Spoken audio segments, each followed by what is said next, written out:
wabarakatuh. Alhamdulillahi rabbil alamin. Wassalatu wassalamu ala asyrafil anbiya'i wal mursalin Sayyidina wa maulana Muhammadin wa ala alihi wa sahbihi ajma'in, amma ba'du.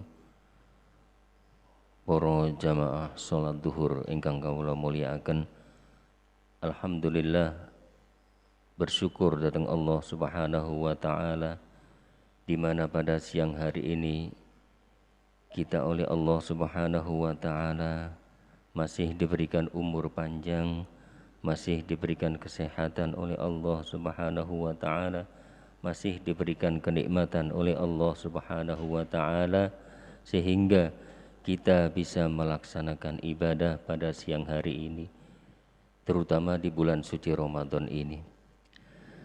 Ya, ini siang, sebenarnya ini waktu kita untuk biasanya itu waktu istirahat ya. Apalagi di bulan puasa, enak-enaknya turu niki dijak ngaji. Enak-enaknya tidur kita diajak ngaji. Tapi sungguh kita sangat bersyukur kepada Allah ya. Apalagi di bulan suci Ramadan ini ya, kita belajar bersama-sama mengaji ya, memperdalam ilmunya Allah Subhanahu wa taala. Kita berharap dari semua ini tidak sia-sia di hadapan Allah Subhanahu wa taala. Semoga di dalam kita belajar, di dalam kita mengaji ini bernilai di sisi Allah Subhanahu wa taala. Allahumma amin. Jamaah yang dimuliakan oleh Allah Subhanahu wa taala, kalau kita melihat di bulan suci Ramadan ini, kita sudah menginjak di 10 hari yang kedua, wa ausatuhu maghfirah ya, yaitu ampunannya Allah Subhanahu wa taala ya. Awwaluhu rahmah wa ausatuhu maghfirah wa akhiruhu idkun minan nar. 10 hari yang pertama adalah rahmat dari Allah Subhanahu wa taala. 10 hari yang kedua adalah maghfirah dari Allah Subhanahu wa taala. 10 hari yang terakhir adalah pembebasan dari api neraka. Ya. Jangan sampai kita tidak mendapatkan ketiga-tiganya. Ya. Kita keluar dari bulan suci Ramadan masih membawa dosa. Na'udzubillah min dzalik. Ini yang diceritakan oleh Rasulullah ketika Rasulullah berkhutbah ya. Beliau didatangi oleh malaikat Jibril yang diantara salah satunya yaitu malaikat Jibril dawuh ya, celaka ya, ya, rugi you know, orang yang diberi kesempatan oleh Allah bertemu dengan bulan suci Ramadan, akan tetapi dia keluar dari bulan suci Ramadan, dosanya masih belum terampuni. Karena apa? Dia tidak bisa memanfaatkan yang diberikan oleh Allah untuk bertaubat, untuk memohon ampun kepada Allah Subhanahu wa taala. Itu dinamakan orang yang rugi, ciloko bersojawane gitu. Diberi kesempatan oleh Allah tapi disia-siakan. Dia menganggap bulan suci Ramadan itu seperti bulan-bulan biasanya. Padahal ini bulan yang sangat istimewa bagi kita. Belum tentu kita tahun depan bisa bertemu lagi. Ya, bisa jadi kita diberi kesempatan oleh Allah bertemu dengan bulan suci Ramadan hanya pada tahun ini. Ya, kita tidak tahu. Oleh karena itu kesempatan yang diberikan oleh Allah ini monggo kita manfaatkan ingkang saestu, memperbanyak istighfar kepada Allah, memperbanyak ampunan kepada Allah. Allah membuka pintu-pintu lebar ampunannya untuk orang-orang yang mau memohon ampun kepada Allah. Kita tidak lepas dari dosa, tidak ada orang yang suci di dunia ini. Semuanya membawa dosa. Ya. Allah Subhanahu wa taala sangat cinta kepada orang yang mau bertaubat kepadanya. Jamaah yang dimuliakan oleh Allah, tema yang diberikan kepada kami adalah tentang keistiqomahan di dalam bersedekah. Di bulan suci Ramadan ini ya, kita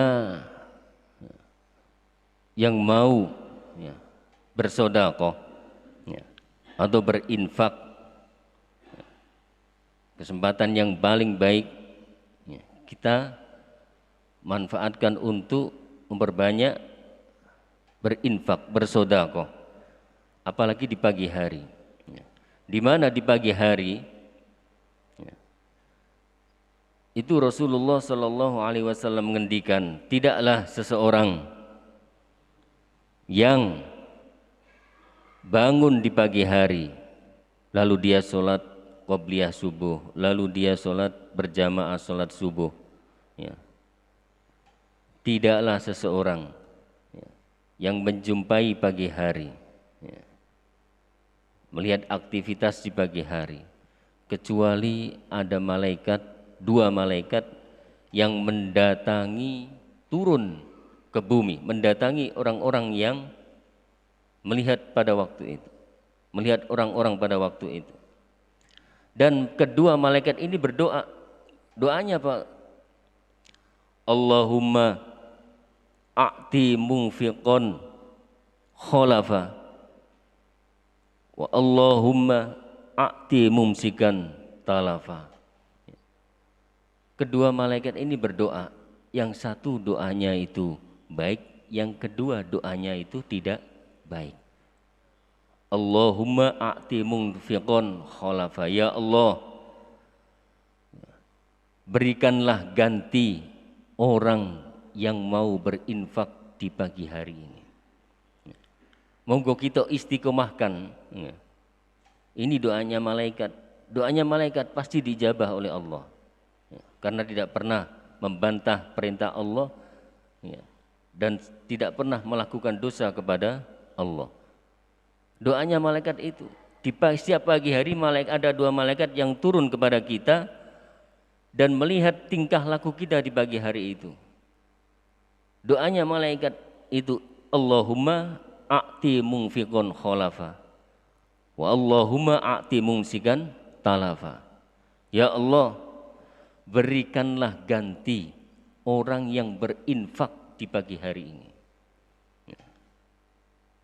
Ini malaikat yang meminta kepada Allah. Kemudian malaikat yang kedua, ya Allah, berikanlah kehancuran orang yang menahan hartanya, tidak mau berinfak kepadamu. Coba malaikat niki sing donga.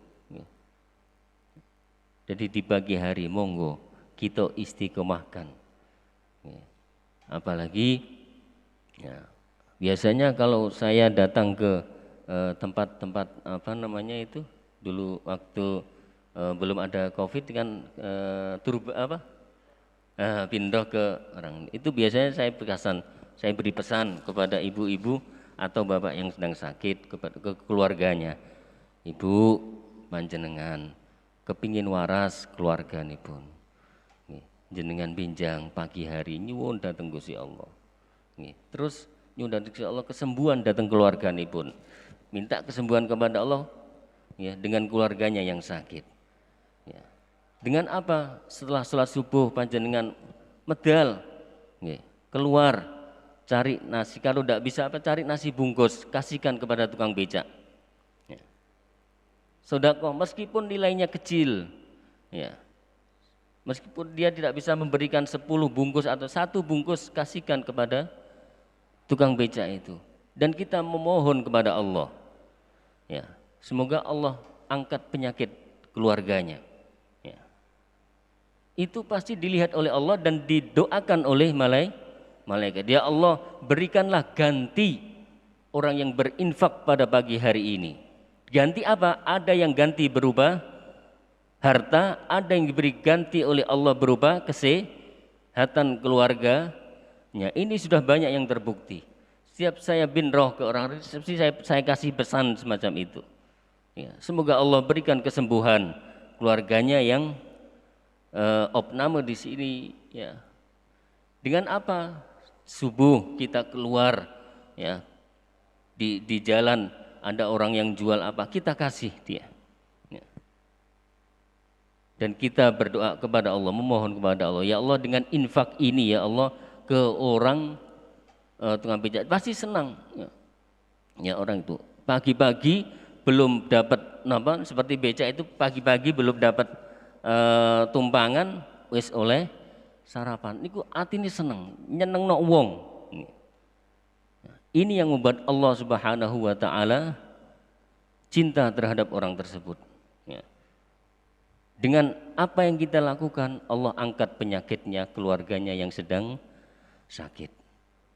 Rasulullah Shallallahu Alaihi Wasallam niku nate ngendikan nate dawuh, ada beberapa amal perbuatan yang paling dicintai oleh Allah Subhanahu wa taala. Paling dicintai oleh Allah Subhanahu wa taala. Apa amalan itu? Sururun tudkhiluhu 'alal muslim. Sururun yang pertama adalah sururun tudkhiluhu 'alal muslim. Yaitu apa? Memberi kebahagiaan kepada sesama muslim. Nyenengno atine saudaranya. Entah dalam bentuk apa. Ya. Nyenengno atine saudaranya. Saudaranya apa? Saudara sesama muslim. Itu yang amal yang paling perbuatan yang paling dicintai oleh Allah Subhanahu wa taala, nyenengno atine dulure. Jadi dia tidak pernah membuat sakit hati temannya, saudaranya, tetangganya. Ya. Dia tidak pernah dan tidak ada dalam hatinya dia ada ghil. Ya, di dalam hatinya tidak pernah. Intinya dia itu selalu menyenangkan hati saudaranya. Ini amal yang paling perbuatan yang paling dicintai oleh Allah. Ya, yaitu sururun tudkhiluhu 'alal muslim. Dalam arti ya, kalau Abi Ihya itu membahasakan nguwongno wong. Ya. Nggih Pak Is nggih. Pak istilah. Nguwongno wong, nyenengno wong, ora gelakno wong. Niku istilahnya yai. Ya. Jadi nguwongno wong, jadi apa? Mengorangkan orang. Ya. Nguwongno wong, nyenengno wong, menyenangkan hati orang. Ya. Terus napa namin orang gelakno atine wong, tidak membuat sakit hati seseorang. Ini perbuatan yang paling dicintai oleh Allah. Yang pertama. Yang kedua, takshifu anhu kurbah, yaitu menghibur hati, nyenengno atau menghibur hatinya saudaranya yang dalam keadaan kesusahan.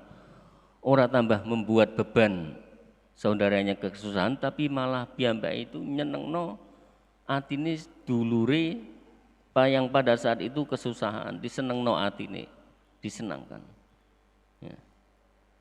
Dari semua amalan-amalan yang ada di dalam diri kita, perbuatan-perbuatan yang ada di dalam diri kita, ya, itu yang paling dicintai oleh Allah adalah perbuatan mempunyai jiwa kepekaan hati, kepekaan sosial. Ya. Seseorang yang sudah dinas dinas dia itu adalah wanita kotor, ya. Tapi karena dia punya rasa kepekaan, jiwa sosial, dia menolong anjing yang pada saat itu dia kehausan, dia ambilkan air dari bawah sumur. Ya. Subhanallah. Lalu dengan itu semua dia bertaubat kepada Allah dengan apa yang dia lakukan. Ya. Dia menolong anjing itu hingga anjing itu tidak jadi meninggal. Ya. Dengan perbuatan dia menolong anjing tersebut, ternyata itu bisa menghapus apa yang telah dia lakukan. Dengan apa? Dengan bertaubat kepada Allah, ya, dia diberikan setelah dia menolong anjing, dia diberikan oleh Allah hidayah sehingga lalu dia bertaubat dan meninggal pada saat itu. Dia adalah salah satu dari penghuni surganya Allah Subhanahu wa taala. Jadi Gusti Allah niku seneng kalau kita itu punya jiwa sosial, jiwa kepekaan ya kepada terhadap sesama. Ya. Yang ketiga adalah autaqdi anhu dainan, meringankan ya, saudaranya yang kelilit hutang. Dalam arti hutang bukan hutang untuk, tapi hutang untuk menghidupi keluarganya. Hutang yang untuk menghidupi keluarganya. Ini perbuatan yang paling dicintai oleh Allah. Dia untuk beli beras saja direwangi utang-utang. Beda dengan hutang untuk mengembangkan usahanya. Dalam arti dia sudah punya pabrik, nanti hutang sana, hutang sini. Ya. Tapi untuk menghidupi keluarganya, untuk makan besok saja dia tidak ada. Ya. Dia direwangi utang. Ya. Lalu kita tahu bahwa dia hutangnya banyak karena untuk makan anak-anaknya. Ya. Dan kita bantu. Ini amal perbuatan yang Allah cintai. Ya. Autadridu anhu jau'an. Yang keempat adalah memberi makan kepada orang-orang yang lapar. Ya. Jadi kalau kita melihat ini yang dilakukan oleh Sayyidina Umar, ya, ketika itu ya, melihat keadaan warganya ada yang kelaparan, dia sendiri yang membawa makanan kepada orang tersebut. Ya.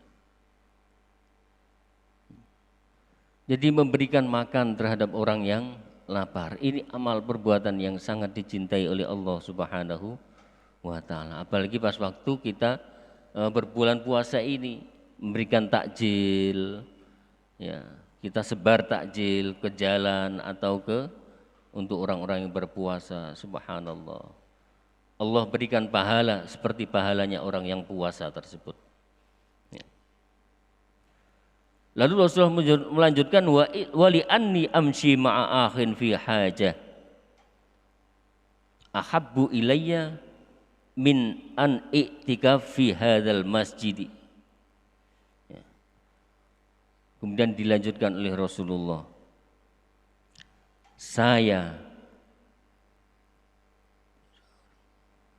itu lebih senang bersama orang-orang yang mau berbagi, yang mau memenuhi kebutuhan saudaranya. Saya lebih cinta, lebih senang, kata Rasulullah, berjalan dengan orang yang memenuhi kebutuhan saudaranya. Ya. Daripada, kata Rasulullah, ya, dia beriktikaf di masjidku selama 1 bulan. Subhanallah. Yakni Masjidil Madinah syahrun.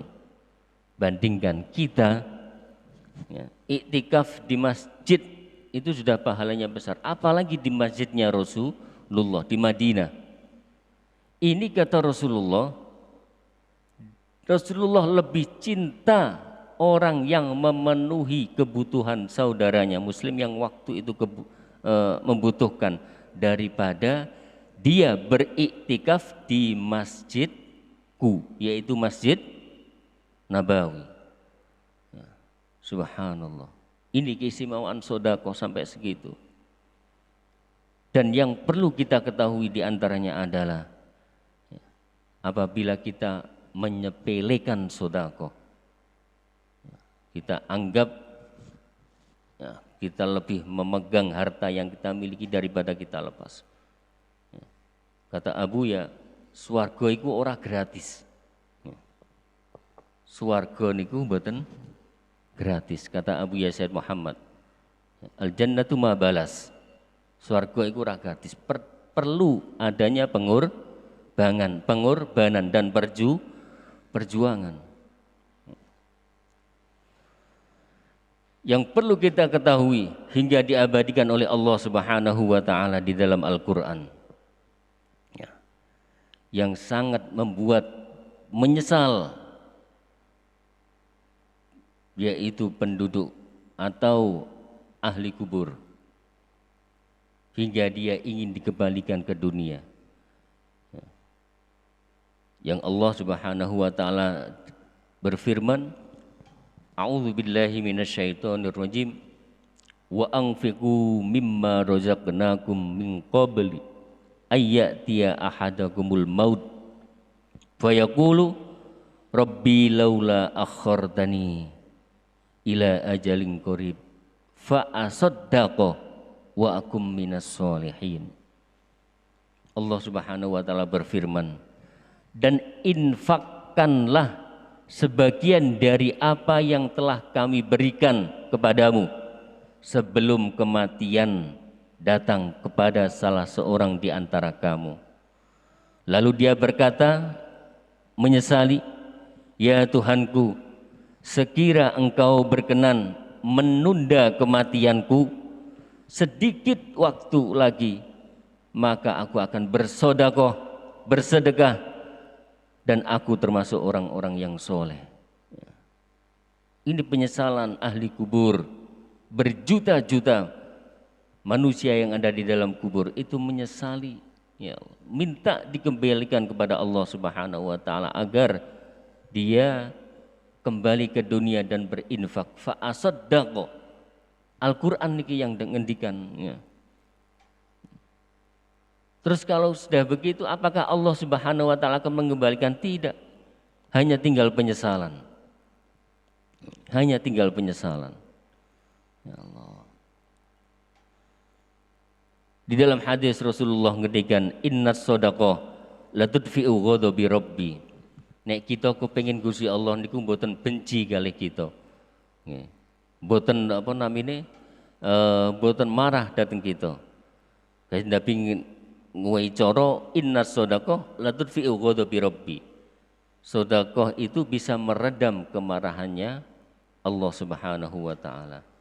Wa tadfa'u maitatas su, dan bisa menolak mati jelek. Ya. Husnul khotimah. Ya.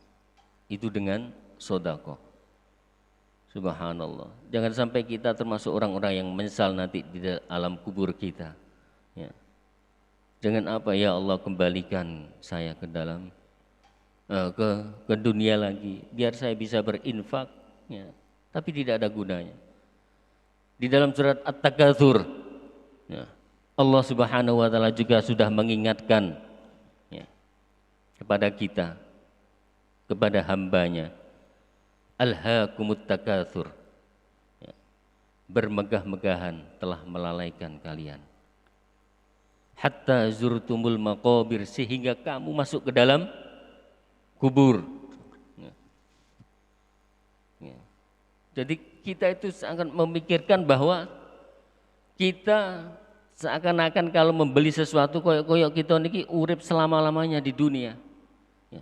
Kita membeli rumah dengan harga 2 miliar kita anggap enteng karena kita punya uang. Kita membeli rumah dengan harga 3 M atau 50 M kita anggap enteng karena itu rumah kita.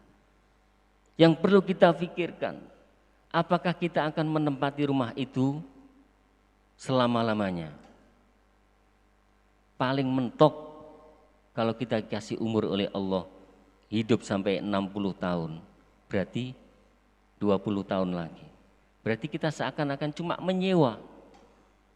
Tapi kita lupa bahwa kita akan hidup selama-lamanya nanti di akhirat. Dan kita mengabaikan rumah yang akan kita tempati selama-lamanya tanpa ada batasnya, yaitu surganya Allah Subhanahu wa taala. Dan kita lebih mementingkan rumah yang kita tempati sementara. Itu kalau kita dikasih umur oleh Allah sampai 60 tahun. Kadang setelah kita beli rumah harga 30 M, lalu Allah cabut nyawanya, apakah dia bisa menikmati? Hilang sudah, penyesalan yang tinggal. Dengan apa surga itu kita beli?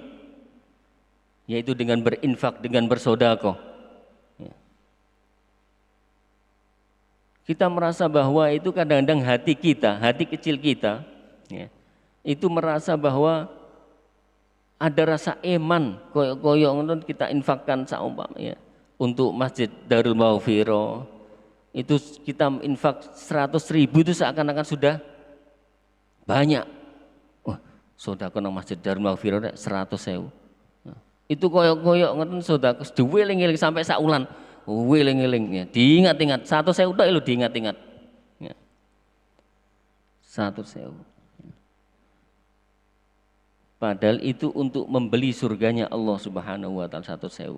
Tapi kalau kita membeli paket data pulsa ya, dengan harga ratusan ribu atau 200.000 atau 300.000, tidak ada rasa imannya. Padahal di dalam paket data itu ada bermacam-macam sesuatu yang campur baur, yono si manfaatnya, ada yang tidak ada manfaatnya, ada yang tidak genah, ada yang campur baur. Ya. Itu tidak ada rasa imannya. Tapi kalau kita untuk sanggup bekal kita kembali kepada Allah, itu ada rasa imannya. Jangan sampai ya. Kita memberi teman ya. Panjenengan punya uang 100.000, ngasih teman 10.000, eman napa mboten? Ikhlas napa mboten? Ikhlas, tanpa mikir ya. 10.000. Kita punya uang 100.000, kita kasih ke teman 10.000 yang membutuhkan. Tidak iman. Kita punya 1 juta, ada orang membutuhkan, kita kasih 100.000. Iman? Terus mulai muncul mikir, kita punya uang 10 juta, kita kasihkan ke teman yang membutuhkan, ada yang terlilit hutang, kita kasih 1 juta. Kita kira kita benar-benar tanpa mikir apa mikir rumian? Mikir mesti, mesti mikir, 1 juta rek, gawe modal ya lumayan, tak kena koncoku 100.000 wae, punya uang 10 juta. Jadi itu menandakan bahwa apa? Nek kita menjadi orang yang miskin itu lomane koyok-koyok tidak mikir. Tapi tambah suwe dikasih kekayaan oleh Allah, kita ngasih ke orang itu mulai mikir. Ya. Ini koyok-koyok sudah menjadi itu. Sahabatnya Rasulullah saja ada yang semacam itu. Siapa itu? Sa'labah. Ya. Ketika dia diberi kekayaan oleh Allah hingga memenuhi 2 gunung Jabalain penuh dengan lembu, kambing, hingga dia mengatakan ketika diminta zakat oleh Rasulullah, dia mengatakan Rasulullah kok narik pungli, naudzubillah min dzalik. Ini yang membuat Allah Subhanahu wa taala marah dan tersinggung dengan apa yang dikatakan oleh Sa'labah, hingga Allah cabut kekayaan itu. Dia mengatakan kepada kekasihnya Rasulullah Muhammad kok narik pungli, padahal itu zakat yang harus dikeluarkan, dia tidak mau. Hingga pada akhirnya, padahal Sa'labah yang awalnya dia adalah sholatnya itu di belakangnya Rasulullah ya. Tapi setiap dia pulang dengan ini Sa'labah ya, kok belum wiritan, gurung apa kok langsung melayu pelencing ya. Dikatanyai Rasulullah, ya Sa'labah, kenapa kamu kok langsung pulang? Ya Rasulullah, saya itu cuma punya baju 1, itu gantian sama istri saya ya. Jadi istri saya sholat, saya pulang tidak pakai baju, itu dipakai untuk istri saya. Ya Rasulullah, jenengan dongakno napa kula ini, jenengan dongakno kula dadi wong sugih. Cek kula mboten ngeten, kula tak sedekah sing kathah ngeten. Janjine ngoten, waktu tasik miskin. Ya. Tapi oleh Rasulullah ditahan. Wes gak usah, gini aja wes enak. Gini aja sudah enak. Ya. Karena apa? Enaknya apa? Kamu bisa berjamaah dengan saya, dekat dengan saya. Tidak ya Rasulullah, biar saya nanti dengan dongakno sugih, biar saya ini lebih membantu perjuangan panjenengan, membantu untuk melebarkan masjid panjenengan. Gini janjinya semacam itu.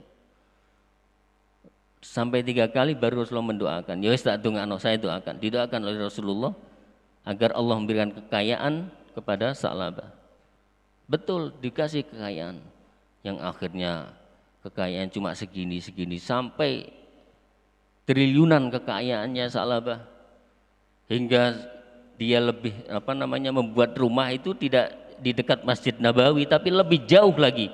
Karena apa? Begitu banyak harta yang dia miliki, pabrik sana sini. Ketika Rasulullah meminta untuk mengeluarkan zakat, dia mengatakan, Rasulullah utusan Allah kok narii pungli. Padahal ini zakat yang benar diperintahkan oleh Allah Subhanahu wa taala. Ya. Zakat itu kan hukumnya wajib, tapi dia mengatakan bahwa ini adalah pungli, naudzubillah min dzalik. Hingga inilah yang membuat Allah Subhanahu wa taala tersinggung, kekasihnya dikatakan sebagai penarik pungli. Naudzubillah. Langsung Sa'labah itu ada dalam Al-Qur'an, saya lupa, itu dikatakan bahwa orang ini ya, orang ini yang mengatakan ini ya, dia akan jelek sampai dia bertemu langsung dengan saya.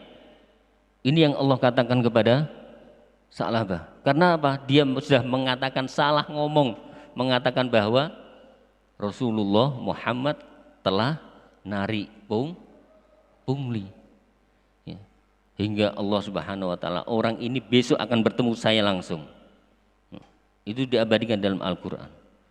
Dan pada saat itu langsung Allah cabut kekayaannya hingga dia kembali lagi jatuh miskin. Naudzubillah. Ya. Jadi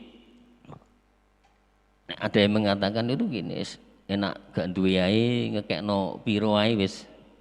Tapi tambah sugih tambah mana naudzubillah.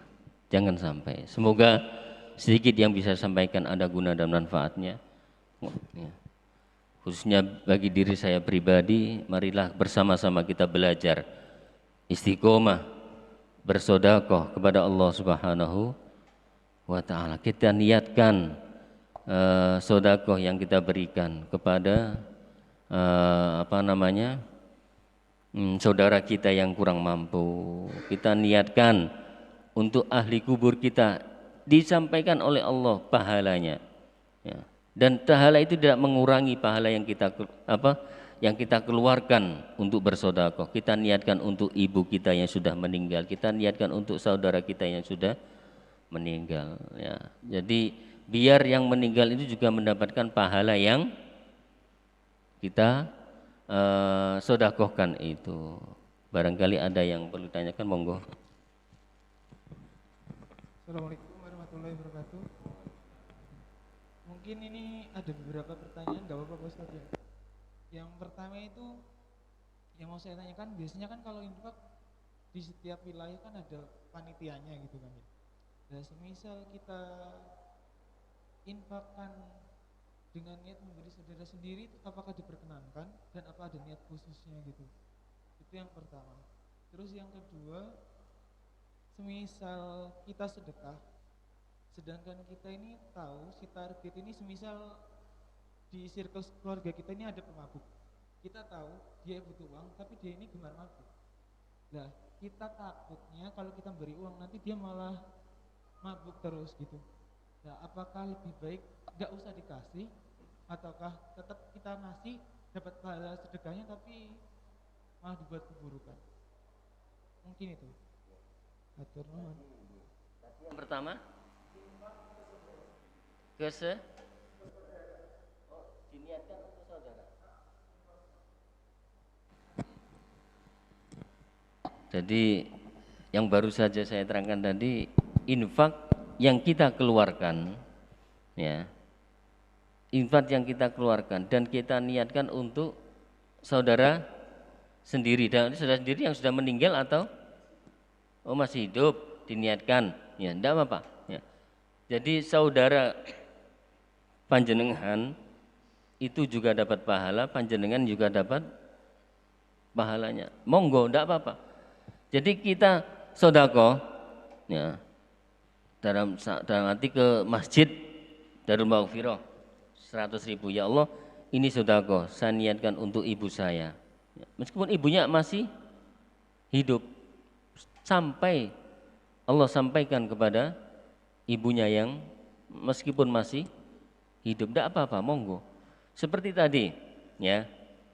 Tadi yang saya terangkan, biasanya saya binroh ke kamar-kamar pasien. Bu, jangan kalau pagi keluar di jalan raya atau di rumah sakit, panjenengan tumbas nasi satu, ya. Nanti panjenengan niatkan untuk saudaranya yang sedang sakit, minta kepada Allah, ya Allah sembuhkan saudara yang saya saat ini sakit di rumah sakit Tuban ini ya Allah. Ya. Dengan berinfak itu Allah Subhanahu wa taala akan angkat penyakitnya dan sembuhkan saudaranya yang sedang sakit. Ya. Jadi monggo kita niatkan, ya, meskipun untuk saudaranya yang sakit atau yang tidak mampu atau ya, monggo. Yang kedua, ya, bagaimana kalau kita ini berinfak dan kita tahu yang kita kasih ini kebiasaannya buruk, ya, seperti mabuk, narkoba atau macam-macam. Ya. Ya. Kita tidak tahu, monggo kita tata hati kita. Ya. Bisa jadi tidak usah kita mikir kita beri sodako ke seseorang tanpa harus mikir, wah aku udah tak kayak sodako digawe umben-umben. Bisa jadi Allah Subhanahu wa taala menggerakkan hatinya dengan sodako panjenengan itu, Allah buka hidayah orang tersebut. Ya. Bisa jadi, itu banyak terjadi. Ya. Dengan dia bersodako, dia memberikan sodako kepada orang itu. Ya. Dan harta yang dia dapat dari panjenengan itu benar-benar harta yang halal, bersih, suci, ya, apalagi semacam itu. Lalu dia buat beli makan, dia orang yang biasa minum-minum itu dia belikan untuk makanan atau apa, belum tentu diberikan untuk. Jadi kita jangan seudon dulu, ya. Bismillah, ya Allah kula niki sedekah. Wis mboten, ndak usah kita mikir melihat orang itu perilakunya gimana, yang penting kita keluarkan sedekah tanpa melihat. Panjenengan tahu apakah yang kita kasih sedekah itu sholat apa enggak? Lah kalau kita melihat dari ukuran semacam itu, ya, kita serahkan ke siapa sedekah ini, ya. Coba panjenengan lihat sak Jawa Timur atau sak Tuban yang sholat berapa, ya. Malah kita mikir-mikir mau ngasihkan sedekah, sampean sholat atau enggak itu. Malah mikir gitu, ya. Padahal sholat itu hukumnya wajib, ya. Jadi kalau kita mengukur dari tingkah laku orang tersebut, ya, kita mengukur dari tingkah laku itu, ya lama-lamanya kita nggak akan melakukan sedekah, ya. Bisa jadi dengan sedekah yang kita keluarkan Allah rubah perilaku orang tersebut. Paham nggih? Mugi-mugi mau sekedhik sing saged saya utarakan ada guna dan manfaatnya. Kalau memang ada benarnya itu dari Allah, kalau ada kesalahannya dari saya pribadi. Wabillahi taufiq wal hidayah, waridha wal inayah. Assalamualaikum warahmatullahi wabarakatuh.